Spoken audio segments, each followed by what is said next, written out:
يابي اليوم لعبتنا مع الفريق المغربي، وانا كشاب سوري حابب انصحكم نصيحة. اذا ربحتوا علينا ممنوع تفرحوا وممنوع تحتفلوا، واذا بنربح عليكم بدنا نحتفل ونفرح خاوة. وقسما بالله العظيم اذا بتحتفلوا وبتربحوا علينا وبتغيظونا ما حتخلصوا من لساننا ليوم الدين.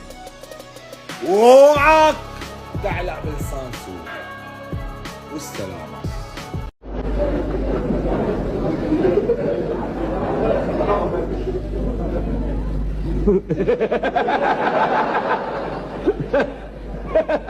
اسد. انا يطلع لي اسد، ما انا بخاف من الكلب.